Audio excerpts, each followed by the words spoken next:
Previously on the Minimal DM channel. I've got more stuff for the pile of shame. A time limit has been set. Yay me! Words fail me, Kate. Hello folks, welcome back to the channel. It is I, David, here with another video. Now that clip was from back in December, and at the time I was in the middle of a challenge to get as much off the pile of shame as I possibly could, when my good friend Kate decided that they would festoon me with another army. Now, the time limit that they gave at the time was February, and we're into February now, so bearing in mind I haven't even unboxed it yet, I'm well behind the 8 ball, and there are other things still in the queue ahead of this one. However, it is probably high time that I unbox these. I'll show it on camera and let's see what the job is going to entail. So, this was a Kickstarter. It is from Mantic Games. It is their epic Warpath game, and this, from the label on top, is the GCPS army. David from the future here. Now, I realised just after having filmed all of that and started to edit it, if I had been in any way, shape or form sensible, rather than just starting to rip into boxes, I could have actually checked the Mantic Games website and I would have seen this page. I'll leave a link for it down below, but essentially, each one of those boxes contains one set of each of these. Click on any of the links for those products and you will get a picture of a painted army that's been done by the Mantic Studios, so you get a fair idea of what it's going to look like on the tabletop. But of course that is not necessarily the same as seeing it as it comes out of the box, so let's carry on with me getting all excited. Battle Mech, single super heavy, so we can tell what's in this one. May as well open it up and have a quick look. And it's not easy to get into. Mantic Games, your packaging is very sturdy. Warning labels in lots of different languages. Not for children under 36 months, small parts choking hazard. Fair call. MDF cut base for it. Loads of parts, loads of assembly. Okay, I'll have to check the assembly instructions, but that looks like the sort of cockpit. So somebody's going to sit in there. That is definitely feet from what I can see. And I think they're legs. Yeah, I'm gonna have to check the instructions. It's obviously been a two-part mold, you can tell from the sort of panel line on there, and then they've dropped the resin into it. But on the actual parts itself, the join is almost imperceptible apart from a little bit of flash. They've done a very, very good job. I'm very impressed with this. Yeah, you can see minor print lines, so they've done it from a 3D printed master, which is fair enough. I'm guessing that that is the way that it is done nowadays. Let's see what else there is. Okay, silly me. I should have read the labels on the front. So, this is the size of the core army pack. And yeah, I mean, just from the weight of it, with these being resin, I think they are. There's quite a bit of heft to that. And this is the reinforcement pack. Okay, plastic bases this time. Not sure what these ones are for, but I have had a quick look at the construction guide PDF. Hopefully you can see them on camera there. Okay, so this one has got sort of 4 divots in, and this one has got 2. So that 4-1 is for an infantry stand. The one with 2 is for more like either character models or heavy weapons or a specialist of some kind. 6 sprues altogether in the main army box, and I'll show you a picture of these closer up, but from what I can see there is definitely a good mix of things on here. Lots of troops, obviously, monocycles, one-wheeled motorbikes.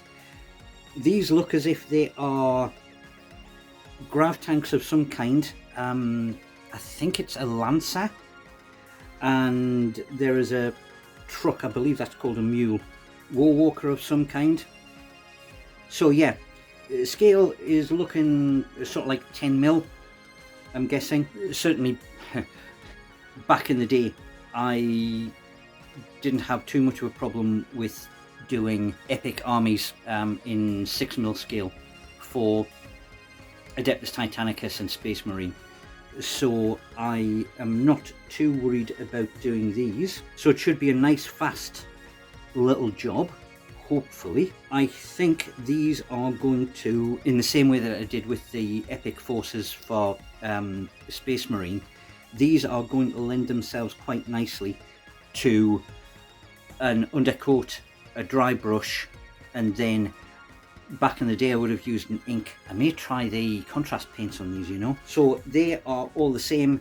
So 6, so that's 12 tanks, 6 sort of support vehicles, 6 walkers, and lots of other things that are on there that I will have to check out. And this one is the reinforcement box. Now, as I was trying to take it out, and this one's even more packed than the army box, as I was trying to take it out, this little fella trying to do a runner on me.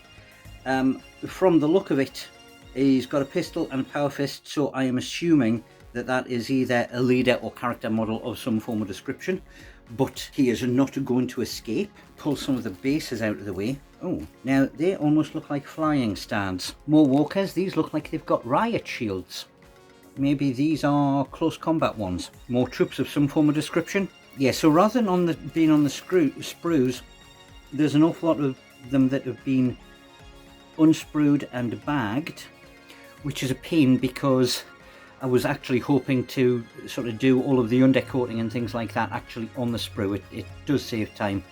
Yes, I know I have made mistakes on doing that before, but in the case of these ones, it actually worked, or this scale, it actually worked really well back when I was doing the Epic 40k stuff. Bag of resin bits of some form. Okay, that's... okay. Alright, gunship of some kind. That'll be what the flying bases are for. And there's certainly more than one of those in the bag. Oh, this is a heavy tank of some kind. It's certainly a tracked vehicle. I have seen this one, again on the data sheet, but I can't remember the name of it. Another bag of tanks, more flyers, and then there's 2 smaller bags left. It's an armoured car of some kind. It looks like very similar to the one that is in the main army box, but I think this could be a command vehicle because there's sort of like a big radar-y bit on it. And 3 more vehicles, so a squadron of the same vehicle type, but it's got a rocket pod type thing on the top. So that looks as if it's a heavy support unit, an artillery. Okay, so there certainly appears to be a nice mix of troops and vehicles and even a big mech in there. Curse you, Kate. That's an awful lot to be getting done. Well, it's looking like an awful lot of assembly work, but it is not undoable, and it's not the kind of thing I haven't managed to crank out in a reasonable amount of time before. I think what I definitely need to do is get on and start with the actual assembly, well, clean up and assembly, start getting it all together, and then have a look at the army sheet and see which ones I am going to do in what order, and yeah, also what the colour scheme is supposed to be, because I'm not 100% certain about that. Alright, looks like I have got my work cut out for me. I need to spend some evenings with snips and a knife and a lot of glue and getting some of these done so that I can actually get them for an undercoat. Alright, so that is a fair swag of stuff. I need to get that all laid out and take a few photos so you can see the full extent of what I have to cope with. Plus also, I guess, what you get in these army packs, because it's a new one on me. And yeah, if you're buying these from them or thinking about getting them, you know, this is the kind of thing that you're going to be in for. So that was just a quick one. I fully realize I haven't posted anything in a couple of days, and I didn't want to leave you guys in the lurch. There is more stuff coming up. So if you have managed to stick around this long and you are new around here, please do consider hitting that subscribe button. Until I see you next time, toodle pip for now.